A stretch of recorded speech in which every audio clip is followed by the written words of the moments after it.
मेरी चाची बेहद खूबसूरत और जवान औरत थी। वो मुझसे सिर्फ 10 साल बड़ी थी। माँ बाप की मौत के बाद ही मेरी चाची मुझे अपने घर ले आई और मेरा बहुत ख्याल रखने लगी। लेकिन मुझे नहीं पता था कि वो मेरे साथ इतना प्यार क्यों करती है। ये राज तब खुला जब एक रात चाचा घर पर नहीं थे। चाची मुझे जगाकर अपने बेडरूम में ले गई। कहने लगी कि मुझे अकेले सोने में डर लगता है। एक ही बिस्तर में चाची के साथ सोना मुझे बहुत ही अजीब लग रहा था, लेकिन मजबूरी थी। आधी रात का वक्त होगा जब मुझे लगा जैसे मेरे मुंह में कोई गर्म चीज़ डाल रहा है। आंख खुली तो देखा चाची अपने दोनों मेरे मुंह में। हेलो दोस्तों, स्वागत है आप सभी का हमारी एक और रोमांचक कहानी में। उम्मीद करती हूँ आपको ये कहानी बेहद पसंद आएगी। माँ बाप के मरने के बाद चाची मुझे अपने घर ले आई। चाची ज़्यादा उम्र की औरत नहीं थी, मुझसे सिर्फ 10 साल ही बड़ी थी। चाची ने मुझे एक कमरा रहने के लिए दिया था। उसमें सिर्फ एक सिंगल बेड ही था। मैं हर वक्त अपने कमरे में ही रहता था। एक दिन मेरी चाची मेरे कमरे में आई तो मैं सोने की तैयारी में था। मेरी चाची मेरे पास आकर बैठ गई। एकदम उसने मुझे अपने गले से लगा लिया और छोड़ने का नाम ही नहीं ले रही थी। आहिस्ता आहिस्ता उसने मेरी कमर को सहलाना शुरू कर दिया। तो मैंने महसूस किया कि आज शायद चाची ने नीचे के कपड़े नहीं पहने हुए हैं। चाची शायद अपनी आदत से मजबूर थी। इस वक्त चाचा घर पर नहीं थे। वो अक्सर घर लेट आया करते थे। अब तो ये रोज़ का रूटीन हो गया था कि चाचा के जाते ही चाची मेरे कमरे में आकर बैठ जाया करती थी। लेकिन अजीब बात ये थी कि जब से मैं अपनी चाची के घर रहने के लिए आया था, उन्होंने अपने लिबास में काफ़ी हद तक तब्दीलियां कर ली थी। वो ऐसे बारीक कपड़े पहनती कि मैं देखकर शर्मिंदा हो जाता और नज़रें झुकाने पर मजबूर हो जाता। मेरी चाची एक मोटी तंदुरुस्त औरत थी। मोटापा उन पर बहुत अच्छा लगता था, लेकिन ऐसे कपड़े पहनने से उनके जिस्म का एक एक हिस्सा मुझे साफ नज़र आता। उस रात चाचा ने फ़ोन किया कि आज रात वो घर पर नहीं आएंगे। शायद वो दूसरे शहर गए हुए थे। चाची बहुत खुश दिखाई दे रही थी और कहा कि आज तुम मेरे कमरे में ही बिस्तर लगा लो, तुम्हारे चाचा आज घर नहीं आएंगे। मैं समझ गया कि मेरी चाची मुझसे क्या चाहती है। मैं नया नया जवान हो रहा था, लेकिन उस रात मेरी हिम्मत जवाब दे गई। जब चाची ने सुबह तक मेरे साथ मेरे माँ बाप की मौत कुछ अर्सा पहले हुई थी, उस वक्त घर पर मेरी चाची और चाचा थे, या फिर मैं था। सारे मेहमान भी जा चुके थे। मेरी उम्र 16 साल थी और मेरी चाची की उम्र भी बहुत ज़्यादा नहीं थी। वो सिर्फ मुझसे 10 साल ही बड़ी थी। दादा दादी की पहले ही मौत हो चुकी थी। चाचा की शादी होते ही दादा दादी की मौत हो गई। मेरी कोई फूफो भी नहीं थी। मेरे बाप और मेरे चाचा 2 भाई ही थे। मैं बिल्कुल बेसहारा होकर रह गया था। सारे रिश्तेदार तनहा छोड़कर चले गए थे और वापस पलटकर मुझसे पूछा तक नहीं था। मेरी उम्र ऐसी न थी कि मैं अपनी जिम्मेदारी खुद उठा सकता। मैं तो खुद भी मैट्रिक क्लास पास हो गया था। चाची ने कहा कि यहाँ कुछ भी ऐसा नहीं बचा जिसे हम समेट सकें। खाली 4 दीवारी का घर ही रह गया है। इसलिए मैं तुम्हें ये भी नहीं कह सकती कि अपना सामान बांधो और हमारे साथ चलो। फिर चाची मुझे साथ लगाकर फूट फूट कर रोने लगी। कहने लगी, तुम मेरे जेठ की आखिरी निशानी हो। मैं तुम्हें कभी भी अकेला नहीं छोड़ सकती। चाची का ये कहना था कि मेरे चाचू भड़क उठे और कहने लगे, तुम हरगिज़ इसे अपने साथ नहीं ले जा सकती। इसे इसकी खाला के हवाले कर दो। हमने इसका ठेका नहीं उठा रखा है। चाचा की ये बात सुनकर मेरी चाची ने चाचा से कहा, आप कैसी बातें कर रहे हैं? आप अपने भतीजे को कैसे यहाँ पर अकेला छोड़ सकते हैं? वो कहने लगे, मैं कुछ नहीं जानता, लेकिन मैं इसे अपने घर पर बिल्कुल नहीं रखूँगा। इसके ननिहाल का हक बनता है कि वो इसकी देखभाल करें। ये सुनना था कि मुझे अपनी बेबसी पर और ज़्यादा रोना आ गया। मेरी ज़िंदगी का फैसला अब दूसरे कर रहे थे। चाची ने चाचा के सामने हाथ जोड़ दिए और कहने लगी, खुद के लिए ये जुल्म ना करें। वो पहले ही बहुत बड़े सदमे से गुजर रहा है। मैं आपसे वादा करती हूँ कि इसकी वजह से आपको कभी भी कोई मुश्किल पेश नहीं आएगी। चाचा कहने लगे कि तुम नहीं जानती, मेरा कारोबार मुनासिब है। मैं बहुत मुश्किल से अपने घर का खर्च चला रहा हूँ। मैं भतीजे की जिम्मेदारी नहीं ले सकता। मेरी चाची कहने लगी, हम ये घर किराए पर चढ़ा देंगे, इसकी मरम्मत भी करवा देंगे और भाईजान की जो दुकान है اسے بھی کرائے پر دے دیں گے اور جو کچھ کرایہ آئے گا اسے اس کا خرچہ پورا ہو جائے گا اور وہ آپ پر بوجھ نہیں ہوگا۔ جیسے ہی بڑا ہوگا تو وہ اپنے کاروبار کو سنبھال لے گا۔ بس کچھ سالوں کی تو بات ہے۔ یہ بات سن کر چاچا خاموش ہو گئے، لیکن ان کے چہرے پر ناگواری کے تاثرات ابھی بھی ویسے کے ویسے ہی تھے۔ میں چاچی کے ساتھ ان کے گھر چلا گیا۔ ان کا گھر 3 کمرے کا تھا۔ اس میں سے ایک کمرہ چاچی نے مجھے دے دیا، جو کہ بہت ہی چھوٹا تھا، جس میں صرف سنگل بیڈ ہی موجود تھا اور ایک الماری تھی۔ چاچا نے میرا گھر اور دکان دونوں کرائے پر دے دیے۔ مجھے کپڑے بھی دلا دیے تھے، اسکول میں بھی داخلہ کروا دیا تھا، لیکن میں بہت ہی چپ سا رہنے لگا تھا۔ نہ ہی میری پڑھائی میں دل لگتا تھا اور نہ کسی اور چیز میں۔ ہر وقت مجھے اپنے ماں باپ کی یاد ستاتی رہتی تھی۔ ایک بار میرے کمرے میں چاچی آئی اور مجھے یوں روتا ہوا دیکھ کر اپنے ساتھ لگا لیا اور تسلی دینے لگی کہ تم فکر مت کرو، آہستہ آہستہ تمہارا یہ غم بھی بھر جائے گا۔ یہ کہتے ہوئے چاچی نے میری کمر پر ہاتھ سے سہلانا شروع کر دیا۔ پتہ نہیں لیکن مجھے اپنے پورے وجود میں ایک سنسنی سی دوڑتی ہوئی محسوس ہوئی۔ میں بری طرح سے گھبرا گیا تھا۔ اس وقت تک چاچی نے مجھے اپنے گلے سے لگائے رکھا ہوا تھا اور میری کمر پر بے خودی سے ان کی انگلیاں سفر کر رہی تھیں۔ میرے دل کی دھڑکنیں عجیب انداز سے تیز ہو رہی تھیں۔ میں فوراً سے ان سے پیچھے ہٹ گیا۔ میرے یوں ایک دم پیچھے ہٹنے پر میری چاچی مجھ سے نظریں چرانے لگی، پھر میرے دونوں ہاتھ پکڑ لیے، میرا جلا ہوا بازو دیکھنے لگی، کہنے لگی کہ کتنا گہرا زخم ہے، لاؤ میں دوا لگا دیتی ہوں۔ لیکن مجھے اپنی چاچی کا انداز پتہ نہیں کیوں بہت ہی عجیب و غریب سا لگ رہا تھا۔ مجھے سمجھ نہیں آیا۔ میں نے اپنا ہاتھ ان کے ہاتھ سے چھڑا لیا۔ میں نے کہا نہیں، میں خود لگا لوں گا۔ لیکن اس کے بعد تو جیسے یہ سلسلہ چل ہی نکلا تھا۔ صبح سویرے چاچی گھر کے سارے کام نپٹا کر میرے پاس آ کر بیٹھ جاتی۔ مجھے تسلی دینے کے بہانے کبھی میرا کندھا سہلانے لگتی، کبھی میری کمر سہلانے لگتی۔ میں ان کا ہاتھ پیچھے کر دیتا۔ ایک بار میں نے غصے سے کہا، چاچی میں ٹھیک ہوں، جو کچھ ہو چکا ہے میں اس بات کو بھول چکا ہوں، اب میں پڑھنا چاہتا ہوں، پلیز آپ میرے کمرے سے باہر نکل جائیں۔ میرے بگڑتے ہوئے رویے کو دیکھ کر وہ فوراً کمرے سے باہر چلی گئیں۔ کہنے لگیں کہ میں رات کو تمہارے لیے بریانی بناؤں گی، تمہیں بہت پسند ہے نا، تم بہت شوق سے کھاتے ہو۔ لیکن میں نے نہ میں سر ہلا دیا۔ میں نے کہا نہیں، آپ چاچا کی حیثیت دیکھ کر ہی کھانا بنائیں، جو پکے گا میں کھا لوں گا۔ مجھے اچھی طرح سے اندازہ ہو گیا تھا کہ میرے ماں باپ زندہ نہیں ہیں اور فرمائش صرف ماں باپ سے کی جاتی ہے۔ آپ لوگوں کا یہی احسان بہت ہے کہ مجھے اپنے گھر پر رکھا ہوا ہے۔ چاچی کہنے لگیں، تم میرے سب سے زیادہ قریب ہو اور اپنے ہوش میں تو ہو، میں تمہیں کیسے اکیلا چھوڑ سکتی ہوں، میں تمہارے لیے بریانی بنا دیتی ہوں۔ یہ کہہ کر وہ کمرے سے باہر چلی گئیں۔ رات کو جب چاچا گھر پر آئے اور بریانی دیکھی تو چاچی سے کہنے لگے، میں نے تم سے کہا بھی ہے کہ میرے حالات کے ساتھ سمجھوتا کرنا سیکھ لو، لیکن تم ہو کہ باز ہی نہیں آتی، کیا ضرورت ہے یہ سب بنانے کی؟ میں ابھی پلیٹ میں بریانی ڈالنے ہی لگا تھا کہ چاچا کی بات نے جیسے میری بھوک ہی مٹا کر رکھ دی تھی۔ میں مجبوراً اس گھر میں رہ رہا تھا، ورنہ جس قسم کا رویہ میرے ساتھ میرے چاچا کرتے تھے، میرا دل نہیں چاہتا تھا کہ ان کے ساتھ بیٹھ کر کھانا بھی کھاؤں۔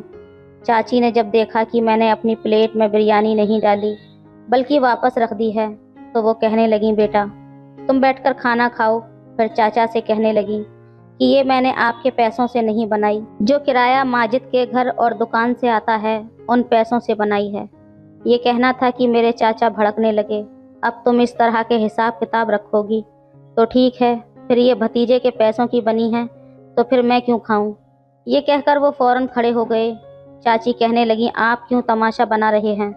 میں نے کب آپ سے کہا ہے کہ آپ کھانا نہیں کھا سکتے؟ آپ نے پیسوں کو بولا تھا، میں نے بتا دیا۔ لیکن چاچا وہاں نہیں رکے، اپنے کمرے میں چلے گئے۔ میرا دل بھی کھانے سے بیزار ہو چکا تھا۔ میں بھی اٹھنے لگا تو چاچی نے میرا ہاتھ پکڑ لیا اور کہنے لگیں، ان کا تو روز کا تماشا ہے، تم بیٹھو ادھر، تمہارے لیے تو میں نے بریانی بنائی ہے۔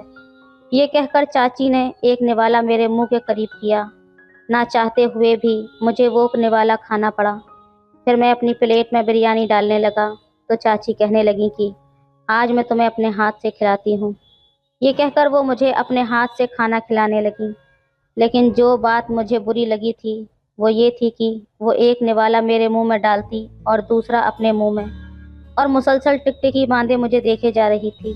مجھے ان کی نظروں سے عجیب سی الجھن ہو رہی تھی۔ حالانکہ وہ میری چاچی تھی، لیکن پھر بھی اچانک کیوں میری سوچ ان کے رویے کو دیکھ کر بدلنے لگی تھی۔ ایک بار مجھ سے کہنے لگی کہ تم اپنی عمر سے بہت زیادہ بڑے لگتے ہو، بالکل اپنے باپ کے نقشے پر ہو، اور یہ بھی کہنے لگی کہ میری شکل صورت اپنے باپ سے بہت زیادہ ملتی ہے۔ میری عمر اس وقت 16 سال کے بجائے 20 سال کی لگتی ہے۔ اپنے خاندان میں سب سے زیادہ تندرست اور خوبصورت میں ہی تھا۔ میری چاچی دکھنے میں بے حد خوبصورت تھی، لیکن میرے چاچا عام شکل صورت کے مالک تھے۔ چاچا بہت تیز تھے اور چاچی کی کوئی اولاد بھی نہ تھی۔ چاچا کی شادی کو 8 سال گزر چکے تھے۔ شاید یہی وجہ تھی کہ ان کے گھر میں ہر وقت کشیدگی کا ماحول رہتا تھا۔ چاچا جب بھی گھر آتے تو بات بات پر چاچی سے لڑنے جھگڑنے لگتے۔ ایک بار میں نہا کر باہر آیا تو میں اپنے بال پونچھ رہا تھا۔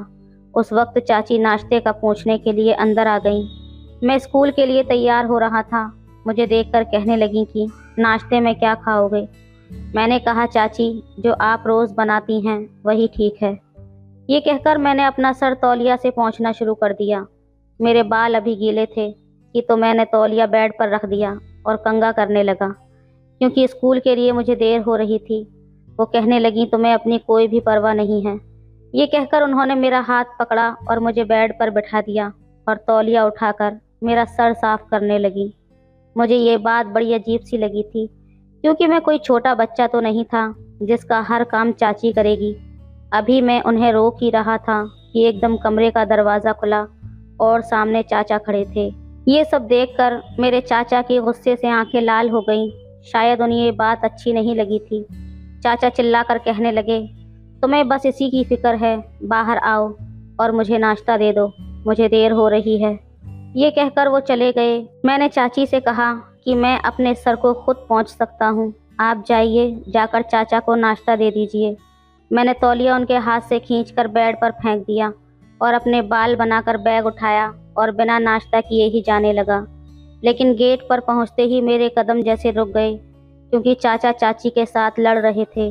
وہ کہنے لگے تم اندھی ہو گئی ہو، ماجد کوئی چھوٹا بچہ نہیں ہے جس کے کمرے میں تم بے دھڑک چلی جاتی ہو۔ وہ جوان جہان لڑکا ہے اور تم منہ اٹھا کر اس کے کمرے میں جاتی ہو اور اس کے وہ کام کرتی ہو جو آج تک تم نے میرے لیے بھی نہیں کیے۔ اس کے بعد چاچا نے ایک ایسا راز بتایا کہ میرے قدم وہیں کے وہیں جم گئے۔ کچھ دیر تک تو میں سوجھ بوجھ سے غافل ہو گیا تھا۔ بڑی عجیب سی حقیقت تھی جو میں نے سنی تھی۔ بہرحال میں فوراً گیٹ سے باہر نکل گیا۔ میرے قدم تو اسکول کی طرف بڑھ رہے تھے، لیکن میرا دماغ کچھ اور ہی سوچ رہا تھا۔ مجھے سمجھ نہیں آ رہا تھا کہ یہ سب کیا ہے۔ پھر مجھے لگا کہ شاید چاچا جھوٹ بول رہے ہیں، جو وہ سوچ رہے ہیں ایسا کچھ بھی نہیں ہوگا۔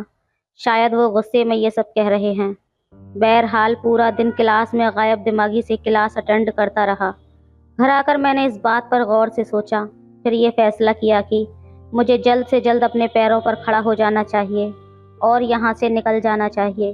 لیکن اس کے بعد جو کچھ میرے ساتھ ہوا اس نے تو میرے پیروں کے نیچے سے زمین ہی نکال دی۔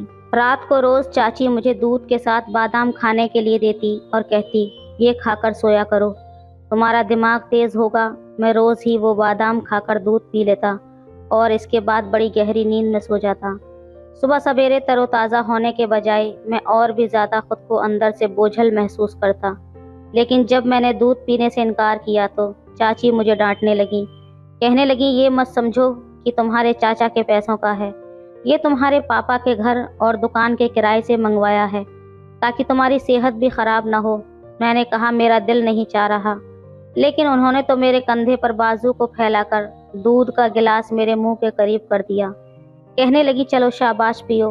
پتہ نہیں کیوں چاچی میرے ہر وقت قریب ہونے کی کوشش کرتی رہتی تھی۔ مجبوراً ہی مجھے وہ دودھ کا گلاس پینا پڑا۔ میرے ایگزام ہونے والے تھے، اس لیے میں نے سوچا کہ رات کو جاگ کر پڑھوں گا۔ چاچی کمرے سے جا چکی تھی۔ میں نے کمرے کا دروازہ بند کیا اور اپنی کتابیں کھول کر بیٹھ گیا، لیکن مجھے محسوس ہوا جیسے مجھے بہت زیادہ نیند آ رہی ہے۔ میں سونا نہیں چاہتا تھا کیونکہ مجھے پڑھنا تھا، لیکن میری آنکھیں تو یوں تھیں جیسے میرے قابو میں نہیں تھیں۔ دیکھتے ہی دیکھتے میں گہری نیند میں سو چکا تھا اور پھر رات کے کسی پہر میری آنکھ کھلی۔ मुझे अजीबो-गरीब महसूस हो रहा था, लेकिन शायद मैं इस कैफियत को समझ नहीं पा रहा था। मैं बहुत गहरी नींद में था। इतनी गहरी नींद में मुझे एहसास तो हो रहा था जैसे कोई अजीब-सी आवाज़ मुझे दे रहा है। वो आवाज़ें बहुत दबी-दबी थीं, शायद बिल्लियों की थीं या किसी औरत की, मुझे समझ नहीं आई। गहरी नींद की वजह से मेरी आँख खुलने से कासिर थी। मेरा दिमाग सुन्न होने लगा था। जब मैं सुबह उठा तो मेरा जिस्म बेहद बोझल था। मैं उठकर बैठा, मेरी किताबें बिखरी पड़ी थीं, क्योंकि मैं अपने कोर्स की किताबें पढ़ते-पढ़ते ही गहरी नींद में सो गया था। लेकिन बेड पर कोई किताब न थी। दूसरी बात जिसने मुझे हैरत से धक्का दिया, वो ये थी कि बेड की चादर दूसरी जानिब से बिखरी हुई थी। मैंने अपना घूमता हुआ सर पकड़ा, जो अभी भी नींद की आगोश में था। वॉशरूम जाकर ठंडे पानी से मैंने मुँह पर छींटे मारी, फिर जाकर मेरा दिमाग कुछ बहाल हुआ। मैं कमरे में वापस आया तो देखा बेड पर एक सोने का टॉप्स पड़ा था, जो कि किसी लड़की का था। ये देखकर मुझे बड़ी हैरत हुई थी। भला मेरे कमरे में एक लड़की का टॉप्स कैसे आ सकता है? मैंने वो टॉप्स लिया और मैं उसी के बारे में सोच रहा था जब कमरे का दरवाज़ा खुला और तेज़ कदमों से चाची अंदर आ गई। मैंने अपनी मुट्ठी में टॉप्स को दबोच लिया। मैंने कहा, जी चाची कहिए। वो बेहद परेशान थी, लेकिन गीले बालों से लग रहा था कि अभी वो नहा कर आई है। कहने लगी, कुछ नहीं, वैसे ही तुम्हारे कमरे की चादर ठीक करने आई थी। मैंने कहा, रहने दो, मैं खुद ठीक कर लूँगा। वो कहने लगी, नहीं नहीं, मैं कर देती हूँ, तुम काम क्यों करोगे? मैंने कहा, चाची रात को मैं पढ़ते पढ़ते सो गया था। मेरी किताबें यहीं बिखरी पड़ी थीं, लेकिन सुबह तक तो सब कुछ समेटा हुआ था। वो कहने लगी, हाँ मैं तुम्हारे कमरे में आई थी, तुम बेखबर सो रहे थे, इसलिए मैंने किताबें उठाकर टेबल पर रख दी थी।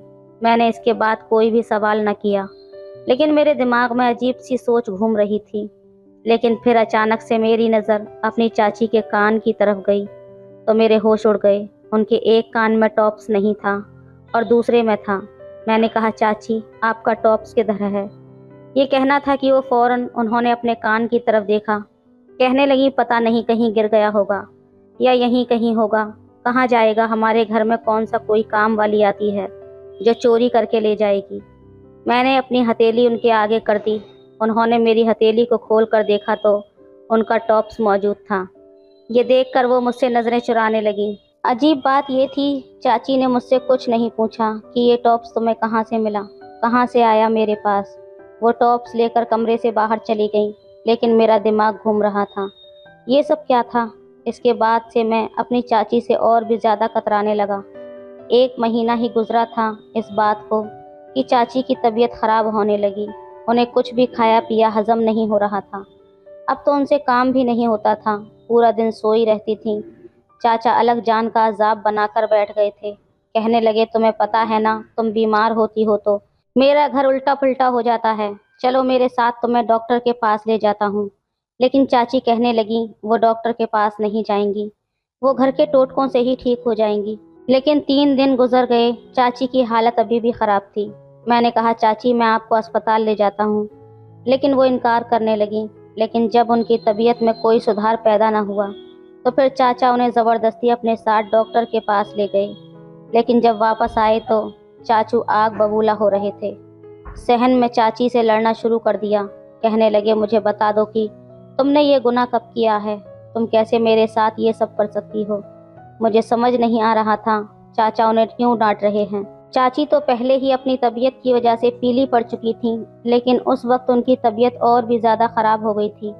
मैंने कहा, चाचा आपको नज़र नहीं आ रहा चाची की तबीयत ठीक नहीं है और आप उन्हें ऐसे क्यों डांट रहे हैं? मेरी बात सुननी थी कि उन्होंने एक ज़ोरदार तमाचा मेरे मुंह पर जड़ दिया।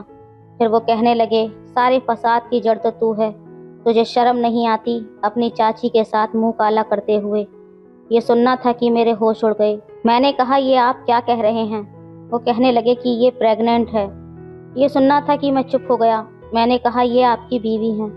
अगर ये उम्मीद से हो गई हैं तो आपको खुश होना चाहिए। कई साल से आप लोग बेऔलाद हो और अगर ऊपर वाले ने आपको औलाद से नवाज दिया है तो बजाय शुक्र अदा करने के उल्टा इल्ज़ाम लगा रहे हो, और वो भी मुझ पर। आप होश में तो हैं? ये मेरी चाची लगती हैं, मैं कैसे कोई गुनाह कर सकता हूँ? ये तो बिल्कुल मेरी माँ जैसी हैं।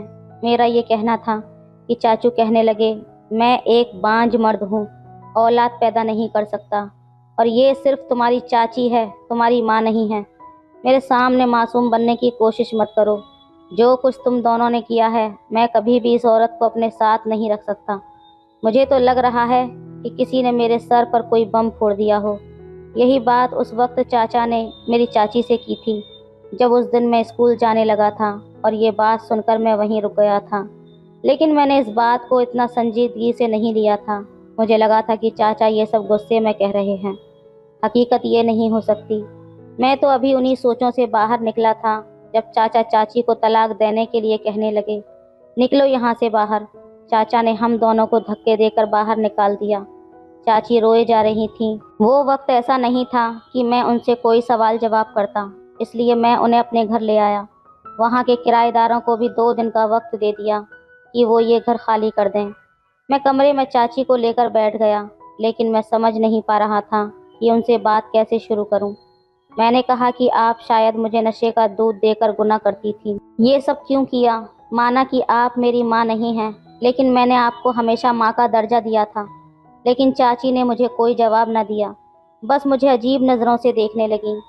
किराएदार अब जा चुके थे। उस घर में सिर्फ मैं और चाची रह गए थे।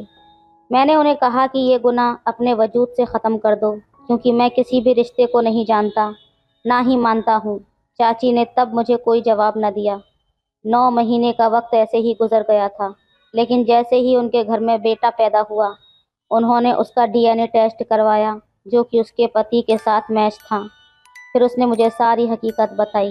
चाची ने मुझे बताया कि तुम्हारे चाचा बांझ थे, लेकिन उनका इलाज हो सकता था, लेकिन फिर भी वो इलाज नहीं करवाते थे। लेकिन फिर भी मैं चोरी छुपे उसे हकीम की दवा पिला रही थी। उसे पिलाने के बाद तुम्हारे चाचा बिल्कुल बेकाबू हो जाते, इसलिए मैं तुम्हें नींद की दवा देती थी ताकि तुम कमरे से बाहर ना निकलो। ये बच्चा मेरे पति का है। अगर मैं पहले उसे यकीन दिलाती तो मेरी वो एक न सुनता, इसलिए मैंने उसे पहले ही पैगाम भिजवा दिया था कि ये तुम्हारा ही बच्चा है, तुम इसका डीएनए टेस्ट करवा लो। अगर ये बच्चा तुम्हारा ना हुआ तो तुम बेशक मुझे तलाक दे देना, और अगर ये बच्चा तुम्हारा है तो तुम मुझे अपना लेना। और तुम्हारे चाचा ने भी घर से निकालते वक्त यही कहा था कि अगर ये मेरा बच्चा नहीं हुआ तो मैं तुम्हें तलाक दे दूंगा, और अगर तुमने सच्चाई साबित कर दी तो मैं तुम्हें अपना लूँगा। मुझे याद आने लगा कि वाकई चाचा ने यही अल्फाज बोले थे। वो इस सूरत में मेरी चाची को तलाक देंगे कि अगर ये औलाद उनकी ना हुई तो चाची को तलाक हो जाएगी। जबकि अब ये बात साबित हो चुकी थी, तो चाचा चाची को लेने आ रहे थे, लेकिन मैंने जाने से इनकार कर दिया। मैंने कहा मैं अपने घर में अकेला रह सकता हूँ और अपने बाप की दुकान भी संभाल लूँगा, लेकिन मैं नहीं चाहता था कि मेरी वजह से आपकी ज़िंदगी किसी आजमाइश में पड़ जाए। चाची कहने लगी कि तुम्हें अगर ये लगता है कि मैंने तुम्हारे साथ कुछ गलत किया है तो ऐसा कुछ नहीं है। मैं तुम्हें अपना बेटा समझती हूँ, और उस दिन जो मेरा टॉप्स गिरा था वो शायद तुम्हारी किताबें उठाते वक्त गिर गया होगा, लेकिन अब सारी गलतफहमियाँ दूर हो गई हैं। मैंने फिर भी अपनी चाची की बात नहीं मानी और अपने घर में ही रहने लगा। मुझे जो ठीक लगा मैंने वही किया। तो दोस्तों, ये थी आज की कहानी। आपकी क्या राय है इस कहानी पर? हमें कमेंट में ज़रूर बताएं। वीडियो अच्छी लगे तो लाइक करें, शेयर करें, सब्सक्राइब करें। धन्यवाद।